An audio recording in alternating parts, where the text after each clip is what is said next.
We're going to deal with at least these first three questions this evening. I see I have some Mara Makomos. Do you want me to send you the Mara Makomos onto your phone or something so you can look along?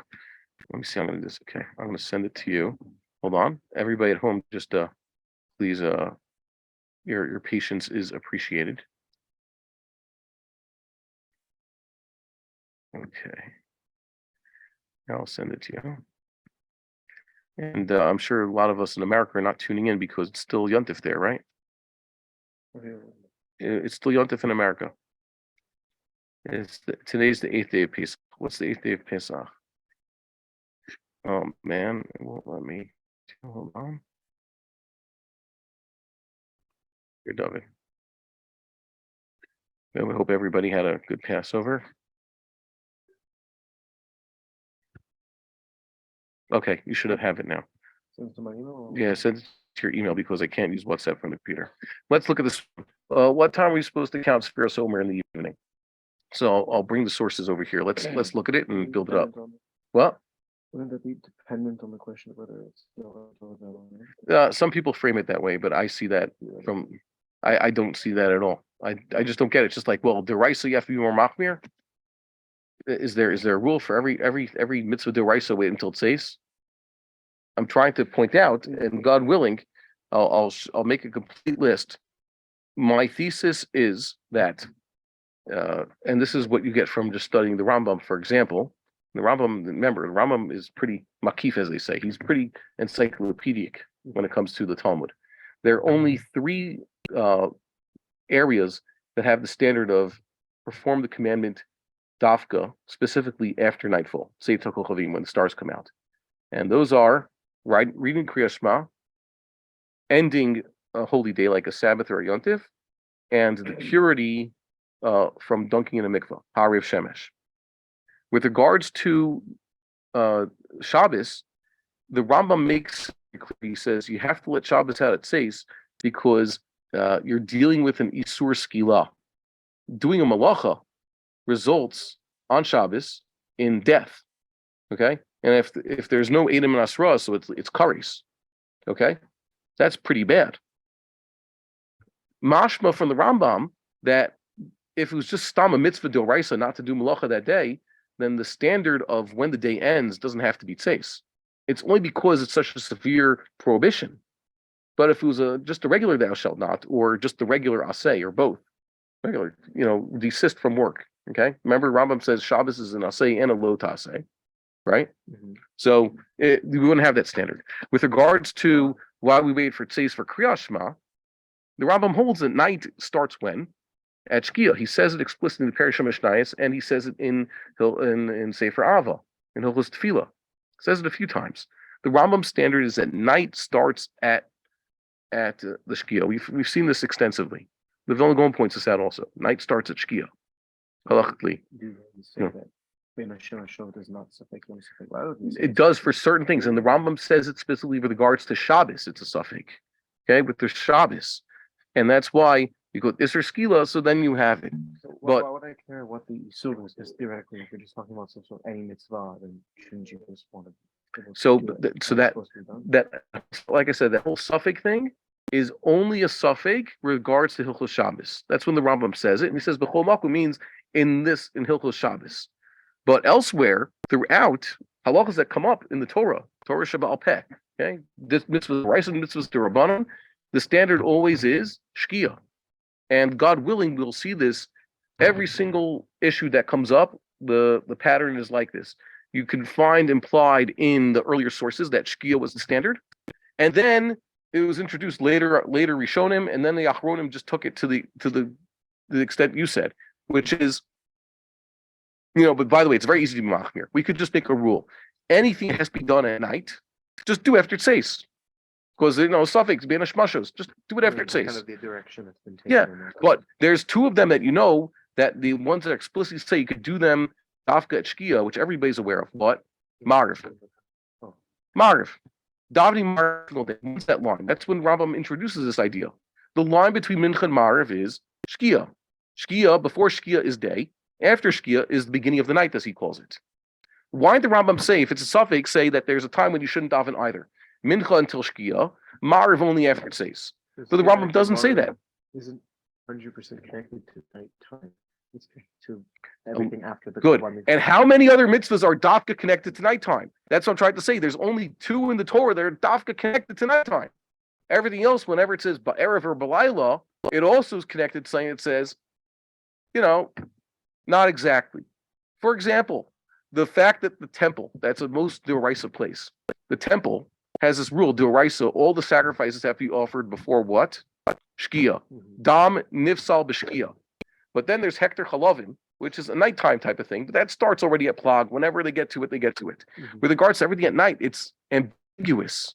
Night is vague. Rambam says that with regards to Mariv. There's the two mitzvahs I was talking about were Kriyas Shema. Why do we know Kriyas Shema dafka has to be at Seis?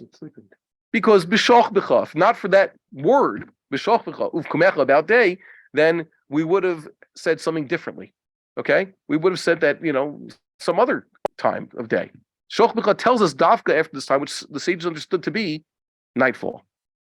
So too, Harif Shemesh. Uva Shemesh v'taher. We saw the sugya. Bias Shemesh meets sunset. V'taher is a time afterwards, the Gemara and Brachos, which Chazal understood as when the Kohanim can finally eat their truma. That's a defined Kriyas Shema. They're one at the same time. That's when the stars come out. And Shabbos because, and Yom Kippur by extension, because that is for skila, depends on this. But for kiyum, other mitzvahs, we never find in the Rambam or like-minded Rishonim or explicitly in the Talmud that the mitzvah has to take place after Tzedek Kochavim. And Adarabah, we find when we mine the Divrei Chazal, we find that it actually says the opposite. That really these mitzvahs, you could do them from either Shkia or even earlier, if it was an accept Shabbos type of thing, like accept Yontif. The biggest example I've been trying to point out to people is that before Tosfos, there was never this idea that you had to wait until Dafka nightfall to do all your mitzvahs of Pesach. If not for Tosfos, we would have said Pesach is you take in Pesach like every other holiday. Fine. Matzah, like I've been trying to show everybody, and we'll see also in the sources here, the mitzvah of matzah starts when Tosefes Pesach starts. Because it says Ba'erev Tochlu Matzah, says Yodalid Ba'erev, implying there's a Tosefes man, like the Vilna Gaon understood. And with regards to Korban Pesach, even Korban Pesach we would have eaten at sundown because the pasuk explicitly says eat the Korban Pesach at sundown. If not for the fact that some people still have to wait for their purity to kick in, they just went to mikveh that very day, so they can only eat it after Tzeis. But if not for the fact that they have to wait for their purity to kick in, they went to mikveh a few days ago, then they could eat it at sundown. Those are 2 big mitzvah d'oraisas. And by extension, what you see afterwards, they said even the Kiddush, the Trumas edition said, you know what, even Kiddush has to be after Tzeis. That's a much bigger chomer than than Ikra Din in the Shulchan Aruch. Shulchan Aruch does mention the Trumas edition. That's Tosfos never dreamed about that. Tosfos says eating the matzah has to be after Tzeis. That's a Kiddush in and of itself. They again go and say, you know what, Kiddush also? Where they get that? And that means you have to make your Seder much later, by the way. You could start a Seder, let's say 5 minutes before sunset, and you'll still get to just eating the matzah at Seis. If you tell me you can only start the Seder at Seis, it's a major chumrah. Okay, but it's very easy to do this. Now let's go into the sources here. Do you see it there? This is Menachos talks about counting the Omer. It says here, they mentioned this price, and we're going to go back to this price. That's why it's Gufa. It was mentioned earlier on Daf Samech Vav Amud Aleph. It says here, Amar Abaye, mitzvah limimnei yomei, u'mitzvah limimnei shvuai. Abaye says it is a commandment of the Torah.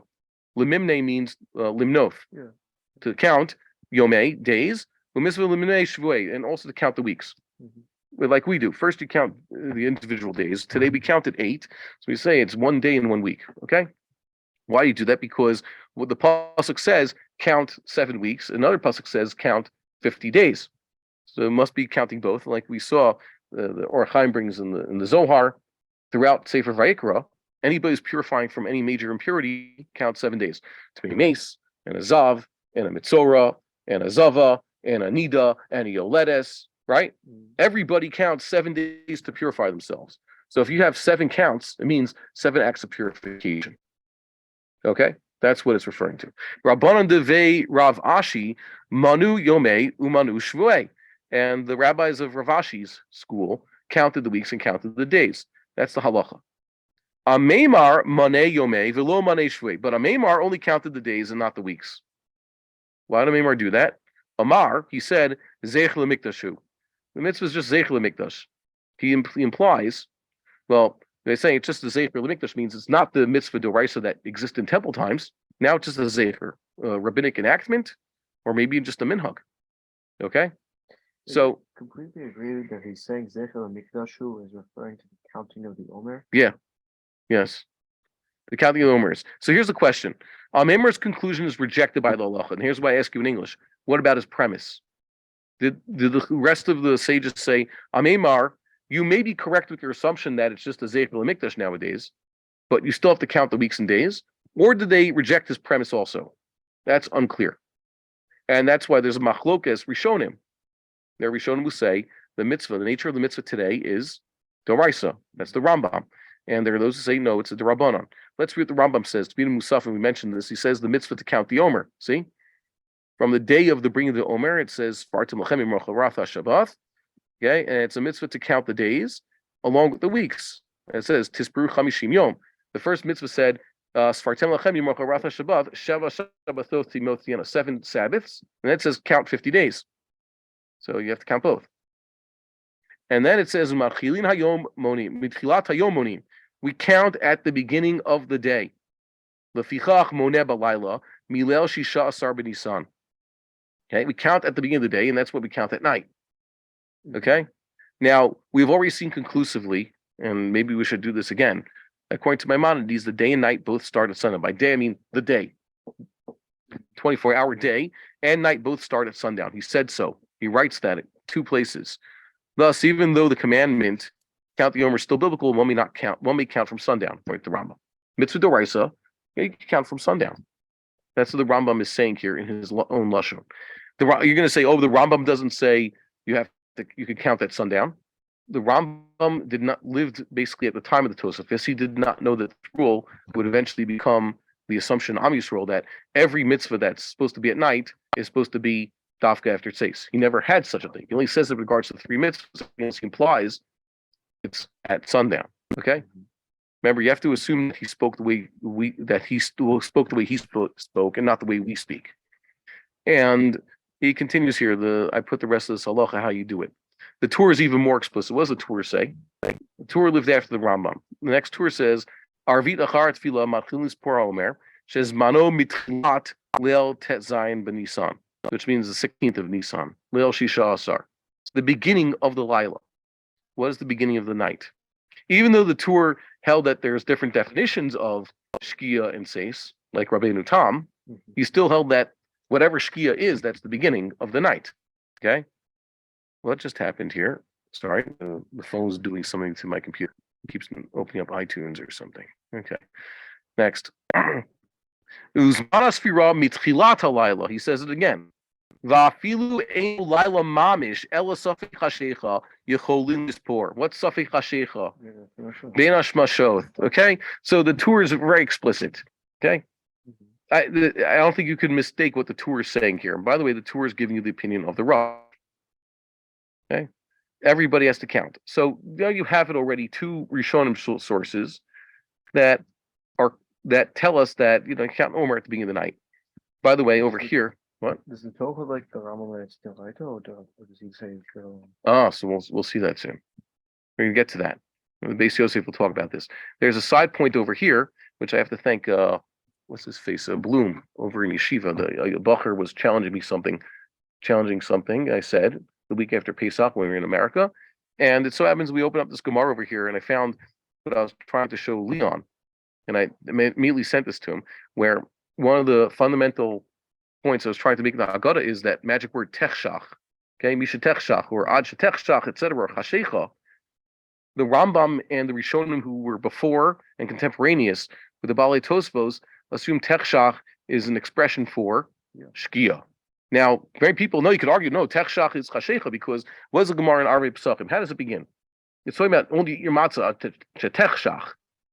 If techshach means shkia, that proves my thesis.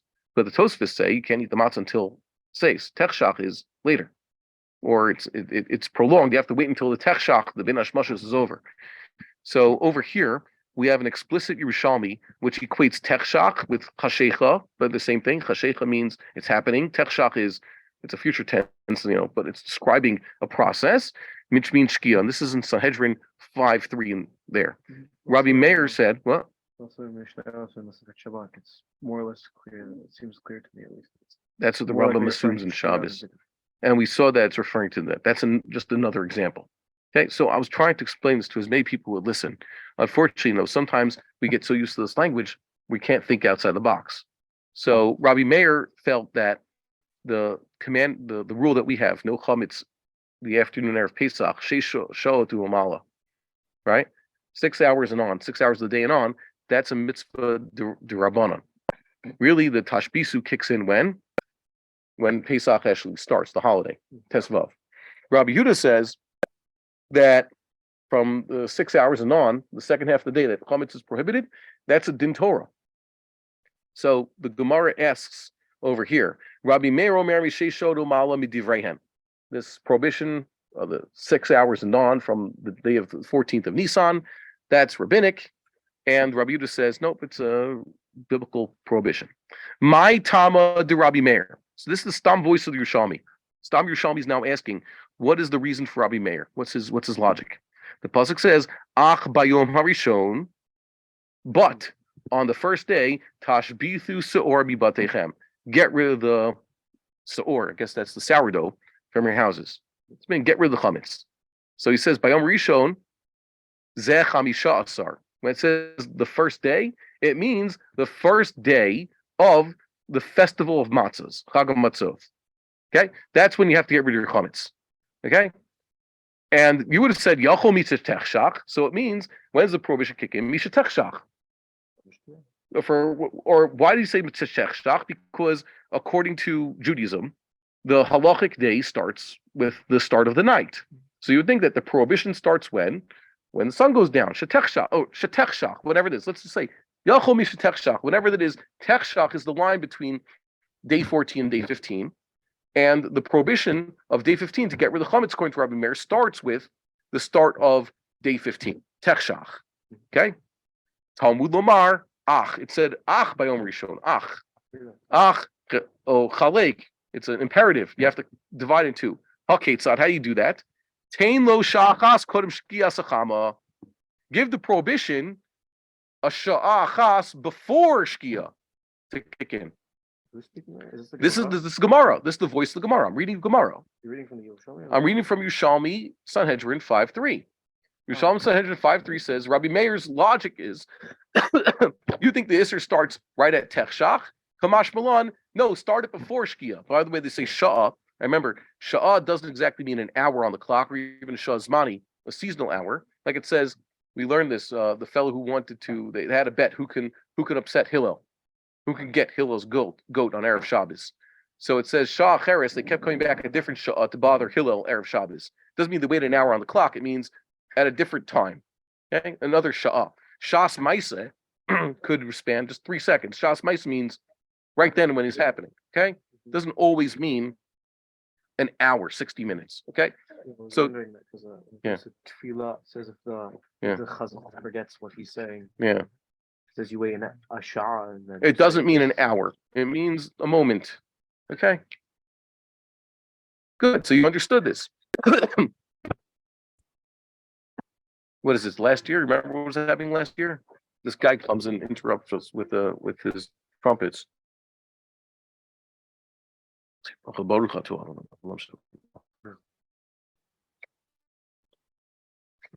Okay. So it says here that Rabbi Meir understood this, that really the prohibition kicks in with the beginning of the festival at the line between day 14 and day 15. But the sages learned that they had to step in and extend the prohibition into the previous day. Take some of the previous day and give that time to the Isser that is on the 15th of Nisan.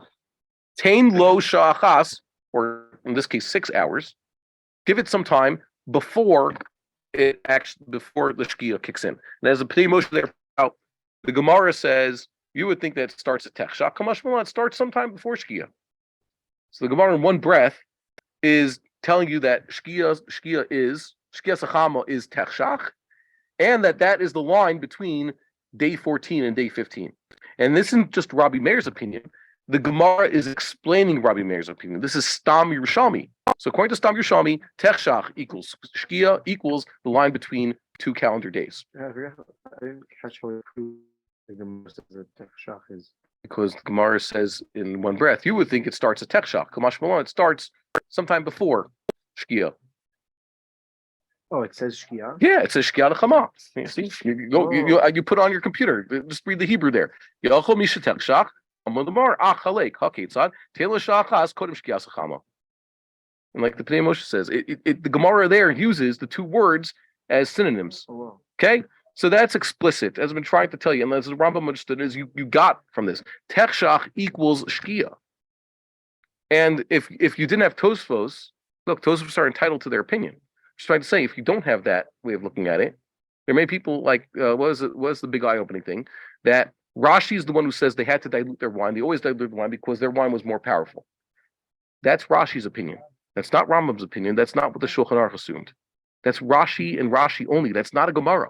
But many people that colors their entire understanding of the entire sugya of Kos Shel Bracha. If you didn't have Rashi in your head and you didn't make that assumption like he did, then you don't understand the sugya entirely differently. Okay, but many of us think that certain ideas in Yiddishkeit are universal, but they're not. Okay? You have to break out of it. Yeah. Ignoring Rashi, most people drink yain chai. Yeah, well, nowadays they do. The Rambam says technically you could. It was just derech eretz back then to do so. By the way, get less intoxicated.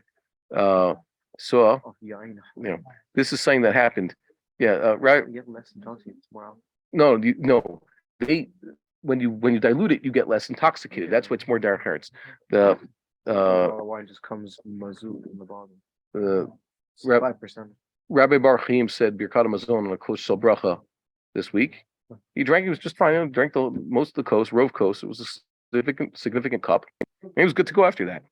And I told him I'd fall asleep after drinking that much, despite being on a full stomach. And he laughed at me. And the other Australian guy who was with him also, it's like, you silly you Yankees, you don't know how to hold your liquor. I guess not. So some people and I dilute my wine. You see, I dilute my wine. Okay. Rabbi Bar-Hayim was saying, you put a little bit of water. I do mostly water in my cup.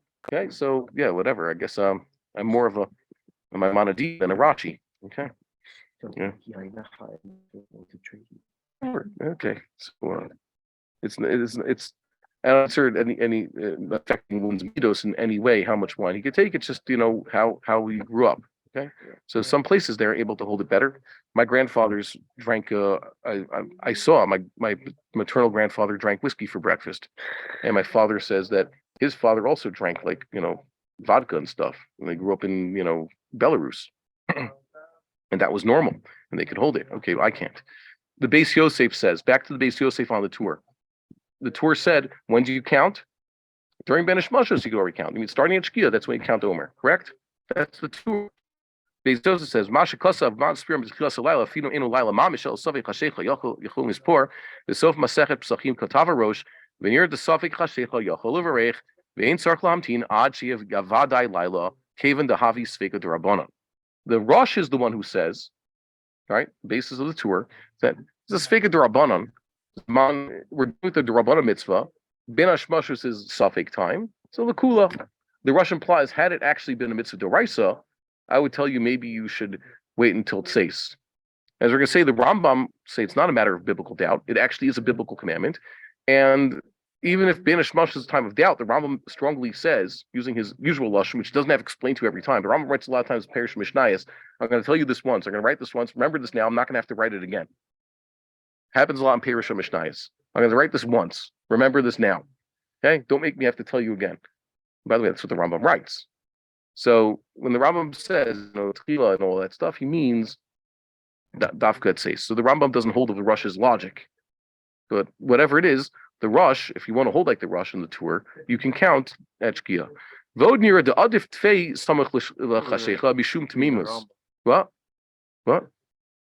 Wait, does the Rosh say that you can count from Shkia? Is the part Kevan de Have Spekatavan, is that from Yeah. is that for the Rosh? That's the rush. Yeah, that's part of the rush. Okay, so Okay. the Rosh agrees that when it's a it has to do with Spekatavan. Yeah, but the Rambam says you can count during Benish Mashos anyways. Even it's still a biblical commandment. Okay. Now the Beis Yosef adds his own idea. Listen to this: the od nira da'adif tfei samach lahashecha bishum tmimus or tmimot. Okay, either tmimut or tmimot. If you say it's just a direct quote of the pasuk, it means tmimot, the perfect days. The Beis Yosef is saying something very important. You should count as soon as you can at the beginning of the day. That we have a complete count. If you wait until 10 p.m. every night to count Sphira, that you're letting part of the day go by without being counted, so to speak. You should want to count. I think if you're Machmir Doraisa, you have to count that Shkia. That way the entire day, even the suffix part of the day, is included in the count. Right? That's what the Beis Yosef is saying here. It's better to count them. Okay? So it's better to count way before Arvit is it unrelated? Yeah. So, and then the Beis Yosef continues. He brings the other side of the story. He brings all the others who say the other side arguments against this. Okay, you could read the long one there. And some say you shouldn't bring yourself into a suffix. These are all non-Maimonidean ideas. Why? So you want to read it? Let's read it. Why shouldn't you bring yourself? Because for many, there's every time you have a chumrah, the other flip side is a kula. If you're machmir for, well, I'm only going to mitzvah. I know it's vaday lailo. That means you're sacrificing, like we just said, the tmimut of the day. Maybe you're cutting off part of the day from the count. You're dafka leaving that part. You should count right away. Remember, the Rambam says mitchila. The Rambam and the Rosh say from the beginning, the first moment, you count. The day starts, count it, and you're delaying that. That's a kula. Your chumrah leads to a kula. Okay. Yeah, so I'm just saying you can read what the Tosfos says. The Tosfos kasvu b'ferek Rabbi Shmuel. They enonira. They disagree with this logic. Ran kasav rum farshim maskim and Sefirat HaOmer hashta the leka hava'ah v'lo korban. Most of them farshim say nowadays there's no hava'ah. Let's bring the omer, no korban. Eno ela midrabanan ba'alma zech lemekdash. Lofichach amru b'Tosfos. The kaven midrabanan he tovlis por b'yom rishon b'safik hashecha kedei sheyu sheva shabbasos tmios legamre. See? They agree to their own for a different. The zen nachon sheyachnis atzmo b'safik lechatchila. V'imishum tmimot. Now you're going to say the other side. Didn't bring yourself into a safik lechatchila. Wait until it says tmimot. You're saying, well, I want to make sure the whole day. I'll start the day in this state. Ein lachmir b'tmimot b'zman hazeh shumi d'Rabbanan tfei misfira d'oraisa. Okay, no. Ella kol shasofer b'layla tmimot karina bay. As long as sometime at night you're already getting the tmimut part aspect. Why? Because night is good enough. You count at 10 o'clock, 11 o'clock. You don't have to count at 7. Aramam Kasaf, he says, of Aram Kasaf in the 8th parak of Tibin Musafim, which we saw just above, Shemitzvah Zoshel Sefirat HaOmer, Mutel Kol Ish Yisrael, B'chol Makom B'chol Zman. Remember? Rambam basically says it's a mitzvah d'oraisa. He never said otherwise. And the Rashba says, Tzibur Shatol B'yom Unon, okay, this is less likely. And now you see here, he assumes that they should have counted at Seis, which is why he concludes with Medaktigim Im Sofrid Ad Seis Chovim V'chein Roy Lasos Ad Kan Lashono V'chein Hu Minhag Olam. Okay, that's the end of the Beis Yosef there. So the Beis Yosef brought you all the sides of the story, which is why I said, I say this all the time. Studying Beis Yosef on the tour is the most subversive halacha sefer you could have. I know one Sonei Yisrael basically says you can't teach anybody anything that might make them not do exactly as it says in the Shulchan Aruch and Mishnah Berurah, because then they'll start thinking they might want to be different, and the worst thing is different. We all have to be exactly the same. So learning different is bad. The problem is if you learn Beis Yosef, how many different views of points of view of this did the Beis Yosef just present to us? I think 4, basically. All major points of view. On when should you count? All the arguments for and against everything. Okay? Every issue is touched here or alluded to over here, which is good. The Beis Yosef is not hiding anything. At least not intentionally, So you might actually come to a different conclusion, let's say, than he comes to. Which is fine, by the way. It's a good thing to study the Beis Yosef. It's very complete. Let's see what the Shulchan Aruch sometimes comes to a different conclusion than himself. Yes.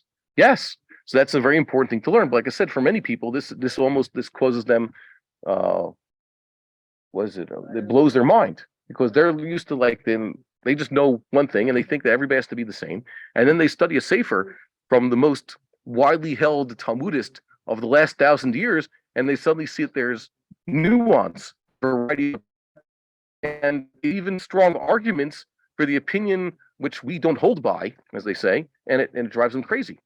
The weirdest one for me was in a Shabbat when it comes to kosher material. The Beit Yosef disagrees with his own psak that he puts in the Shulchan Aruch, and because he's posek because of 2 out of 3 Yeah. that it's kesher shel kayama and kesher shel omer. Mm-hmm. But if you read the Kesef Mishnah on the Rambam, he says there your opinion makes no sense. It doesn't appear in the Gemara. Where'd you get this Shlomo stuff from? And the Kesef Mishnah also is a wonderful sefer. Last year we had a shir here studying what the Beis Yosef's opinion is with regards to tefillin on Chol Moed. The Beis Yosef makes a very good argument for wearing tefillin on Chol Moed, and then says, but the problem is we don't hold like the Zohar. You could have easily come to the opposite conclusion on Psak as a Shulchan Aruch, which is why, like I said, it's a wonderfully subversive sefer because it opens your eyes to a lot of different opinions. Okay, so the Shulchan Aruch's Psak is, look at this. Sif Aleph, he says, B'tchilas halayla, holech v'sofer kol halayla. Remember, Tchilas halayla is code, like the Rambam says, that's Shkia. In Sif Beis, he says, Im tov b'yom emunan uveru al Sefirat HaOmer, close from the sport kisha tekshach. As we said before, tekshach, we proved that was code for Shkia. But wait, according to the Rambam, is the Beis Yosef actually held of that tekshach. A lot of times, Beis Yosef says tekshach, and then he'll say seisach kochavim. But minastam, he means like it meant, which is why he tells you. He just says, read the next line. So tekshach here, you see, is a different time again. From tekshach, tekshach you can count. But really, medaktikim, if you want to be extra medaktik, is seisach kochavim. What is the Shulchan Aruch psak? He says, roy lasos, roy to do like medaktikim. But if it was Ikar Hadin, he would have said, "V'chozrim lispor kishe b'tzeira kol chavim or kishe yitzua kol chavim." But here it says, "Chozrim lispor kishe techshach," if you made a mistake, and medaktikim wait until it says, which is proper. What's the psak of the Shulchan Aruch? It's fine to count from Shkia, but it's better to be a medaktik. Look, there's a lot of things that this is a Shulchan Aruch. This is perfect. The Shulchan Aruch, it's understandable. Ikar Hadin is Shkia. And it's better to, if you want to be medaktik. We have a lot of examples where the Shulchan Aruch brings Ikar Hadin and then tells you what's a more ra'ui way, right? So someone asked about this many times. People think, oh, you have to do the more ra'ui way. And as we pointed out, when you learn adult level, Shulchan Aruch is not saying that. Shulchan Aruch is telling you about 2 different standards. The Rambam usually just gives you Ikar Hadin, but Shulchan Aruch and later ones tell you Ikar Hadin and then the way to be more machmir. There's a lot of times in Shulchan Aruch like this. This is nothing new, which is why now I'm getting to a bottom line. We've seen many Rishonim who held all sorts of ways about the nature of mitzvah today, but they held that Shkia was the standard. You count that Shkia, including the Shulchan Aruch, which is kind of strange. For example, just where we were before when we went to Marv, they're now Marv normally later. Every day of the year, they say Kriyas Shema well before Tzedek Kochavim. Every day of the year, they have service there, except during Sefirat HaOmer time, because they need to count Omer after Tzeis, so now they're going to delay Marv. For Omer, they're Machmir Dafka, that has to be counted after Tzeis. I don't know why, it could be one of the more recent 20th century poskim said, it Dafka has to be, there's no is counting Omer before Tzeis. So the shul, I guess it's good. At least the shul where they're never saying Kriyas Shema properly, should say Kriyas Shema properly now that Sefirat HaOmer is dragging along. Sefirat HaOmer, which is basically a mitzvah d'Rabbanan, and which basically has a standard of when it should be performed at sundown, because people are more machmir for it to say it after it says, Kriyas Shema wins. During 7 weeks, at least they'll be saying Kriyas Shema, a vadai mitzvah d'oraisa, in its vadai time.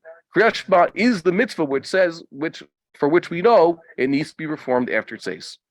And then we get to this other question. Questions of certainty. Rambam says when you have suffix d'oraisa l'chumra, suffix d'rabbanan l'kul, is a tendency of achronim. Rav Shechter mentioned this. It was the Hasid Ashkenaz said, when you perform mitzvahs, just try to be machmir for all opinions, and try to fit in all the chumras you can. You're performing a mitzvah d'oraisa, therefore try to be machmir in certain ways. Zachor is a mitzvah d'oraisa, so be machmir in all sorts of things. Well, where it come from? And it's not a Maimonidean idea. And we gave the example of the Briskers. I forget, was Rabbi Soloveitchik's grandfather, upon his marriage, was machmir about sukkah. What happened? Chazal said you have to be more machmir mitzvahs d'Rabbanan, because mitzvahs d'Rabbanan, people are mizalzel. They deride them. They respect them. Mitzvah d'oraisa, you don't have to add in all the chumras because people are keeping them anyways. What was the example he said? So this the Rav, one of the Briskers, I forgot which one. Like I said, it was Rabbi Soloveitch's grandfather, recently been married, and came the first night of Sukkot, and it was raining, and so he ate his yontif meal and went to sleep indoors. And his father-in-law waited for the rain, hopefully to stop, so he could get out to the sukkah and they could there and do the mitzvahs. And he waited quite a while for it. Next week came Shmini Atzeres, where it's only a mitzvah d'Rabbanan to sit in the sukkah, and this time it was raining again. And in Chutz La'aretz, Yatvinan Bruchei Lomer Varchinan. Okay, someone wants to join us. Okay, Yatvinan Bruchei Lomer Varchinan. That's, I know you don't live in you live in Eretz Yisrael. But in Chutz La'aretz, you have to sit in the sukkah on the night of Shmini Atzeres, not the ninth night. We've always just taken the sukkah on Shmini Atzeres anyways because it's nice. Okay, but you have to do something. Okay, but obviously they're getting bechor. Okay, so that's psak. And what happened? So he was machmir on himself to wait for the rain to stop to go outside, and his father-in-law just said, "Okay, it's raining." Ate yontif meal, went to sleep indoors. And then he confronted him. And son-in-law, why you do that? When it came to the mitzvah d'oraisa, you just gave up on it right away. You ate and went to sleep indoors. When it came to the mitzvah d'Rabbanan, you held on to that. He says, yeah, because for mitzvahs d'Rabbanan, you have to be machmir. The Rice's people are not mizalzel of them. Mitzvahs d'Rabbanan, that's when they have to be machmir. So it's a really head scratcher. Why, when it comes to you're doing mitzvah d'Rabbanan, you're doing mitzvah d'Raisa, throw in chumras. Why? The Torah does not demand that. The sages never told us that. So I'll leave this at that. But like I said, it's a very strange thing. You certainly have a halachic tradition, very strong halachic tradition, that the mitzvah of Sefirat HaOmer, whether d'oraisa or d'Rabbanan, does not have to be after the stars come out, after nightfall. Okay. This was an interesting one. Yeah, what's the question? Because of our interesting seder we had in the army, afterwards, there were a lot of people complaining about, all sorts of chumrot they weren't able to keep and things like that. Okay. So I was saying, everyone was, let's say, it just kind of bothered me how people were leaving the Seder very not happy when they could have been like, How much time did they give you to do the Seder? Well, we technically had a decent amount of time, but we sped around through Magid, and I would say up until Shulchan Aruch was probably like an hour. You know what? I think that you should have had. Did you have someone who knew what he was doing in charge? Yes. The rabbi of the entire buses. Okay. But he had to do it the way he did, because what are you going to do when 75% of the buses, everyone's eating together the Seder? It has to be one Seder. You can't break it up into smaller Sederim. That's what people complained about, and I can definitely see that. But you have to do one Seder. That's like a higher up. I think it's better for people focusing. If you want to get focused, break it up. Yeah, I was confused. They broke us up, and there were a bunch of different tables. So there was 12 people at each table. So they're just going to do that every 12 person at that table. They do their own Seder for each other because they gave us all the stuff we needed. And they didn't do it that. We just had one Seder for everyone. And it wasn't that great. So as Chatayim Mazkirayom, I grew up in basically Pesach Hotel from like the age of 6 until 12. When I was a 12-year-old still in Pesach Hotel, crowded dining room. So everybody's at their own table, and it's very hard to hear anything. And I heard that there was some place elsewhere in the hotel, they were doing one big group Seder, communal Seder, with the chazan and all the old people. I didn't like any of those. When I was 13, we were finally home for a Seder and actually stayed up for the whole thing and understood it. Only when I was 13. Became Bar Mitzvah. Luckily, we were in Chutz La'aretz, so we do it Seder twice. You can learn twice. Say that when I was a 15-year-old, we did it at home. But other years, it was in the Pesach Hotel, and whatever, even breaking it up in a large room with a lot of other people, it's a little bit of a distraction. Thank God, by the time we're an adult, we get the dining room was more clear and everybody's much older. We were the only table we were able to do it properly. Well, yeah. So, and since my marriage, I've only been with my family. I've been trying to do Korban Pesach. That would have been nicer. For me, the last few years, once we sit down to Seder, it's like, let someone else lead the Seder. I'll let my father do the thing. He loves, his Haggadah and doing his things his way. And he's like, why aren't you so excited about this? I'm like, because I wanted to do it differently. I got myself a new Haggadah this year. I still haven't been able to use it. There's no way to call Pesach. There's no Pesach Sheni. If Korban Pesach did not happen, period, or if Korban Pesach happened but it was done betuma, there's no Pesach Sheni. It's only when Pesach regular happens the way it's supposed to be, exactly, then you have a Pesach Sheni for those who missed it. So there's not going to be Pesach Sheni this year either, unfortunately. We would like to encourage our viewers to share these videos with friends and send in your responses. If you would like to obtain Birkon Nusach Eretz Yisrael or invite the rabbi for a speaking engagement, please email us at office@machonshilo.org.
We would like to encourage our viewers to share these videos with friends and send in your responses. If you would like to obtain Birkon Nusach Eretz Yisrael or invite the rabbi for a speaking engagement, please email us at office@machonshilo.org.